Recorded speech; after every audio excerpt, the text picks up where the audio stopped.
Maria's hands trembled as she wiped down the marble countertop for the third time that evening. The sprawling penthouse kitchen gleamed under the chandelier's light, but her mind was elsewhere, on her daughter Sophia's upcoming surgery, on the medical bills stacking up like a house of cards, on the job she couldn't afford to lose. She'd been working as a live-in housekeeper for the Lancaster family for only 2 weeks, and already she felt like she was drowning in the weight of their wealth and her own desperation. The sound of shattering glass jolted her from her thoughts. Maria's heart seized. She rushed toward the dining room, her worn sneakers squeaking against the polished floor, and froze at the doorway. Crystal shards glittered across the Persian rug like scattered stars, the remnants of what had probably been a priceless vase. But there was no one in sight. "Hello?" Her voice barely rose above a whisper. The mansion seemed to swallow sound, making everything feel both vast and suffocating. A muffled whimper came from beneath the 12-seat dining table. Maria crouched down, her knees protesting after a long day of work. In the shadows, she could make out a small figure pressed against the table's central support, knees drawn to chest, face hidden. The boy, she recognized him from the family photos scattered throughout.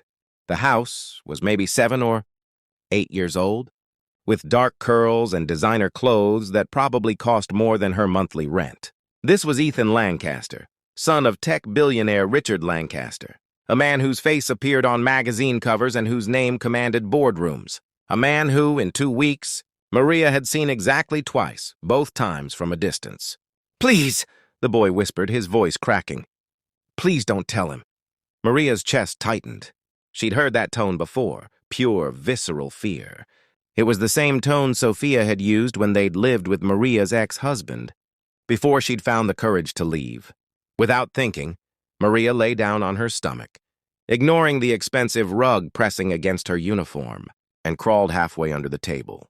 She positioned herself so she could see the boy's face but kept enough distance not to crowd him. "Tienes miedo?" she asked softly. "Are you afraid?" The boy's head snapped up, his red-rimmed eyes wide with surprise.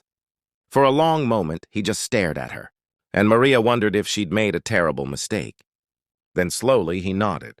"Sí," he whispered back. "Yes." Maria's heart broke a little.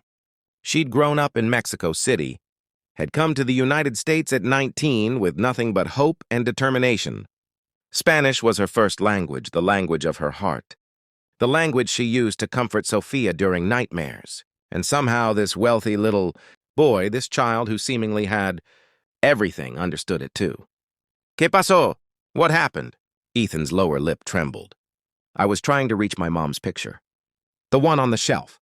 I just wanted to look at it, but I knocked over the vase, and now Dad will—" His voice broke, and he switched seamlessly between English and Spanish, words tumbling out in a desperate stream. "He already thinks I'm useless. He says I can't do anything right. Mom used to protect me, but she's gone, and now—" Está bien, Maria soothed. "It's okay. Accidents happen. Everyone breaks things sometimes. Not in this house." Ethan's voice was hollow, far too old for his young face. "In this house, everything has to be perfect." Maria studied the boy, really looked at him. She saw the tension in his small shoulders, the way his hands were clenched so tight his knuckles had gone white, the exhaustion bruising the skin under his eyes. This child was living in a prison made of marble and money. "Mi hija," Maria said quietly. "My daughter. She broke my grandmother's teapot last month, the only thing I had from her. You know what I did?" Ethan shook his head. "I hugged her. Because she was more important than any teapot, even one I loved. Your daughter is lucky." The words were simple, but they carried an ocean of loneliness. Before Maria could respond, footsteps echoed in the hallway, sharp, purposeful, expensive shoes against hardwood. Ethan's entire body went rigid. "Where is he?" Richard Lancaster's voice boomed through the penthouse. "Ethan! I know you're here somewhere. Mrs. Chen saw you run in here." Maria made a split-second decision. She crawled out from under the table and stood just as Richard Lancaster entered the dining room. He was exactly as imposing as his photos suggested, tall, sharp-featured, wearing a suit that probably cost more than her car. His eyes swept the room, landing on the broken vase, and his jaw clenched. "Where's my son?" he demanded. "Mr. Lancaster." Maria said, her voice steadier than she felt. I broke the vase. I was dusting, and I knocked it over. I'm so sorry. I'll pay for it, of course. However long it takes. Richard's eyes narrowed. You broke it? Yes, sir.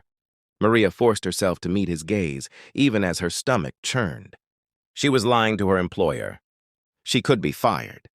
She'd lose the health insurance she desperately needed for Sophia, but she wouldn't let this man terrorize his child. That vase was worth $15,000. The number hit Maria like a physical blow. $15,000. Sophia's surgery cost $20,000. She'd been slowly saving, taking extra jobs, selling everything she could spare. $15,000 might as well have been $15 million. I understand, she said quietly. Take it from my paycheck. All of it. Something flickered across Richard Lancaster's face. Surprise? Maybe, or confusion. He opened his mouth to speak, but a small voice cut through the tension. She didn't break it, I did. Ethan crawled out from under the table. His face streaked with tears, but his chin lifted with something that looked like defiance. Or maybe courage. Maria's heart hammered as the boy walked to stand beside her. I broke it, Ethan repeated, his voice stronger now. I was trying to get Mom's picture. Maria is lying to protect me. The silence that followed was suffocating. Richard stared at his son. And Maria watched a complicated parade of emotions cross the billionaire's face. Anger. Surprise. Something that might have been pain. Go to your room, Richard said finally, his voice tight. No. Ethan's hand found Maria's, his small fingers wrapping around hers. You're going to fire her, aren't you? Because of me? That's what you always do. You fire people, you throw money at problems. But you never just... His voice cracked. You never just talk to me. Not since Mom died. Richard Lancaster looked as if he'd been slapped. Ethan! Mom used to speak Spanish with me, Ethan continued, tears flowing freely now. She taught me because her mother was from Colombia. She said it was a gift, speaking another language. A way to connect with people, to understand different worlds. But after she died, you told me to forget it. You said it wasn't useful for business. But it's all I have left of her. The boy was shaking, and Maria gently squeezed his hand. She looked at Richard Lancaster and saw, for the first time, not a billionaire or CEO, but a broken man, a father who'd lost his wife and didn't know how to reach his son through the grief. Mr. Lancaster, Maria said softly, I lost someone too. My mother. And I understand how pain can make you build walls. But your son, he needs you. Not your money, not your success. Just you. Richard's composure cracked. He sank into one of the dining chairs, his head in his hands. When he looked up, his eyes were red. I don't know how to do this without her. Elizabeth, she knew how to be a parent. I just know how to work. It's all I've ever known. Then learn something new, Maria said. It's never too late. Ethan stood frozen, watching his father with desperate hope in his eyes. Maria gave the boy's hand one more squeeze, then gently released it, stepping back to give them space. I miss her every day, Richard whispered, looking at his son. And when I look at you, I see her. Your eyes, your smile, the way you tilt your head when you're thinking. It hurts so much that He stopped, swallowed hard. I pushed you away, and I'm sorry. I'm so sorry. Ethan launched himself at his father, and Richard caught him, holding his son tight as they both wept. Maria quietly backed toward the kitchen, her own eyes stinging with tears. But Richard's voice stopped her. Wait, please. She turned back. Richard was still holding Ethan, but he was looking at her with something like wonder. Thank you. For protecting him. He gestured helplessly. For seeing what I couldn't. Maria nodded, not trusting her voice. And you're not paying for the vase, Richard continued. In fact, I owe you so much more than money can repay. But if there's anything I can do, anything you need, please tell me. Maria thought of Sophia, of the surgery, of all the nights she'd lain awake trying to figure out how to make the numbers work. My daughter, she said quietly. She needs heart surgery. I've been saving, but... Consider it done, Richard said immediately. And covered. Completely. It's the least I can do. I can't accept... Yes, you can, Ethan said, pulling back from his father to look at her. You helped me. Let us help you. Por favor, please.